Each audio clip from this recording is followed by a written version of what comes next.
ಇಂದಿಗೂ ಉಪಯುಕ್ತವಾಗುವ ಮಹಾವೀರರ ಸಂದೇಶ. ನಮಗೆಲ್ಲರಿಗೂ ಮಹಾವೀರರ ಜೀವನ ಚರಿತ್ರೆ ಸೂಕ್ಷ್ಮವಾಗಿ ತಿಳಿದಿದೆ. ಅವರೆತ್ತಿರುವ ಸಂದೇಶ ಪದೇ ಪದೇ ಕೇಳಿದರೂ ಕೇಳಬೇಕು, ಅನುಸರಿಸಬೇಕೆನ್ನುವ ಆತುರ ಕಾತುರ ಬುದ್ಧಿಜೀವಿಗಳಲ್ಲಿರುವುದು ಸಹಜ. ಮಹಾವೀರರ ಜನ್ಮ ಜಯಂತಿಯ ಪ್ರಯುಕ್ತ ಈ ನನ್ನ ಬರವಣಿಗೆಯ ಪ್ರಯತ್ನ. ಅವರ ಸಂದೇಶದ ಸಾರಾಂಶ ಹೀಗೆ ಅರ್ಥೈಸಬಹುದು: ನಮ್ಮ ಬೆಳವಣಿಗೆಗೆ ನಾವೇ ಮಾರಕವಾಗುತ್ತೇವೆ, ಕೇವಲ ಸದುಪಯೋಗ ಮಾಡಿಕೊಳ್ಳೋಣ ನಮ್ಮ ಸಮಯವನ್ನು ಎಂದು ತಿಳಿಸಿದ್ದಾರೆ. ಕ್ಷಮಾಗುಣವನ್ನು ಬೆಳೆಸಿಕೊಳ್ಳುವುದರಿಂದ ನಾವು ದೊಡ್ಡವರಾಗುತ್ತೇವೆಯೇ ಹೊರತು ಚಿಕ್ಕವರಾಗುವುದಿಲ್ಲ. ನಮ್ಮಲ್ಲಿರುವ ತಂತ್ರ ಕುತಂತ್ರ ದುಂದುವೆಚ್ಚ, ಬೇರೆಯವರ ಬಗ್ಗೆ ಮಾತನಾಡುವುದನ್ನು ಬಿಟ್ಟು ನಮ್ಮ ಬಗ್ಗೆ ಚಿಂತನೆ ಮಾಡಿ ಧ್ಯಾನ ತ್ಯಾಗ ಯೋಗದತ್ತ ಸಾಗಿದರೆ ಸಾಧಕರಾಗುವುದರಲ್ಲಿ ಸಂಶಯವಿಲ್ಲವೆನ್ನುತ್ತಾರೆ. ಸಂಸಾರದಲ್ಲಿ, ಸಮಾಜದಲ್ಲಿ, ಕಾರ್ಯಕ್ಷೇತ್ರದಲ್ಲಿ ಜಯಶಾಲಿಯಾಗುವುದರಲ್ಲಿ ಅನೇಕರು ನಮ್ಮ ಕಣ್ಮುಂದೆ ಹಾದು ಹೋಗುತ್ತಾರೆ. ಅವರಲ್ಲಿ ಇಂತಹ ಉದಾತ್ತ ಗುಣಗಳನ್ನು ನಾವು ಕಾಣಬಹುದು. ಫರ್ಗಿವ್ನೆಸ್ ಡೇ ಬಹಳ ಮುಖ್ಯವಾಗಿದೆ ಎಂದು ಇವರ ಸಂದೇಶಗಳ ಒಂದು ಸೆಂಟ್ರಲ್ ಥೀಮ್ ಆಗಿದೆ. ಲೀವ್ ಆ್ಯಂಡ್ ಲೆಟ್ ಲೀವ್ ಎನ್ನುವಂತಹ ವಾಣಿಯ ಅರ್ಥವೂ ಸಹ ಬೃಹತ್ತಾಗಿದೆ. ನಮ್ಮ ಕನಸುಗಳಿದ್ದಂತೆ ಬೇರೆಯವರ ಕನಸುಗಳಿಗೂ ಬೆಲೆ ಕೊಡಬೇಕು, ನಮ್ಮ ಬದುಕು ಇತರರಿಗೂ ಬದುಕಲು ಬಿಡು ಎನ್ನುವ ಶಾಶ್ವತ ಸೂಕ್ತಿಗಳನ್ನು ಸದೃಢಗೊಳಿಸಬೇಕು.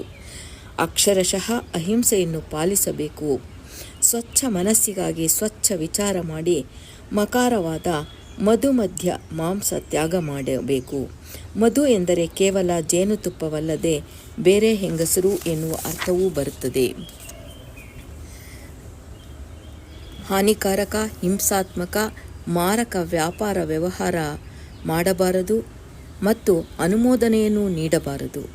ಅಲ್ಲದೆ ಮೋಸದ ಮನನೋಯಿಸುವ ವಹಿವಾಟದಲ್ಲಿ ಪಾಲ್ಗೊಳ್ಳಬಾರದು ಎಂದಿದ್ದಾರೆ.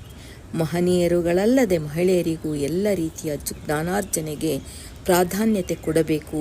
ಪ್ರೋತ್ಸಾಹಿಸಿ ಉತ್ಸಾಹ ತುಂಬುವಂಥ ಧನಾತ್ಮಕ ಉತ್ತಮ ಗುಣವನ್ನು ಸ್ತ್ರೀಯರಲ್ಲಿಯೂ ಸಹ ಮೈಗೂಡಿಸಿಕೊಳ್ಳುವುದು ಅತ್ಯಗತ್ಯ ಎಂದು ತಿಳಿಸಲಾಗಿದೆ. ಯಾವ ರೀತಿಯಲ್ಲಿ ನಾವು ಯಾರ ಜೊತೆ ಸಮಯವನ್ನು ಕಳೆಯುತ್ತಿದ್ದೇವೆ ಎನ್ನುವುದರತ್ತ ಚಿಂತೆ ಮಾಡಿ ಬೇಡವಾದ್ದನ್ನು ಬಿಡಬೇಕು. ತಮ್ಮ ಜೀವನ ಅನೇಕ ರೀತಿಯಲ್ಲಿ ಸ್ನೇಹಿತರ ಸಂಬಂಧಿಕರ ಮೇಲೆ ಪರಿಣಾಮ ಬೀರುತ್ತೆ. ಆದ್ದರಿಂದ ಎಚ್ಚರವಾಗಿ ಬಾಳಬೇಕು ಮತ್ತು ನಮ್ಮ ಸಹವರ್ತಿಗಳ ಸ್ವಭಾವ ನೋಡಿ ಅವರೊಡನೆ ಸ್ನೇಹ ಬೆಳೆಸಬೇಕು. ಅವರ ಗುಣಗಳೂ ಸಹ ನಮ್ಮ ಮೇಲೆ ನಮಗೇ ಗೊತ್ತಿಲ್ಲದಂತೆ ಪ್ರಭಾವ ಬೀರುತ್ತದೆ ಎನ್ನುವುದು ಖಚಿತ. ಸಮಸ್ಯೆ ಹುಟ್ಟು ಹಾಕುವವರ ಜೊತೆ ಬಿಟ್ಟು ಸಮಸ್ಯೆ ಪರಿಹರಿಸುವವರ ಸಾಂಗತ್ಯ ಬೆಳೆಸಬೇಕು. ನಮ್ಮ ಕೈ ಕೊಡುವತ್ತ ನೀಡಬೇಕೇ ಹೊರತು ಬೇಡಬಾರದು. ಪರಾವಲಂಬಿಗಳಾಗದೆ ಪರಾಶ್ರಿತರಾಗದೆ ಸ್ವಾವಲಂಬನೆಯತ್ತ ಸಾಗಬೇಕು ಎನ್ನುವುದು ಮಹಾವೀರರ ಅಂದಿನ ಆದೇಶ ಇಂದಿಗೂ ಬೇಕಾಗಿದೆ. ಅಭಯದಾನ ಮಾಡಿ ನಿರ್ಭಯ ಬದುಕಿಗೆ ಬೆಂಬಲರಾಗಿ ನಿಲ್ಲಬೇಕು. ಏಕಾಂಗಿತನದಿಂದ ನಾನು ಎಂದರೆ ಏಕಾಂಗಿತನ ಕಾಡುತ್ತದೆ.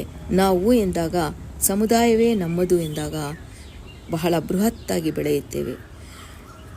ಡಿಪ್ರೆಷನ್ನಿಂದ ನಾವು ಹೊರಬರುತ್ತೇವೆ. ಡಿಪ್ರೆಷನ್ ನಮ್ಮ ಹತ್ತಿರವೂ ಸುಳಿಯುವುದಿಲ್ಲ.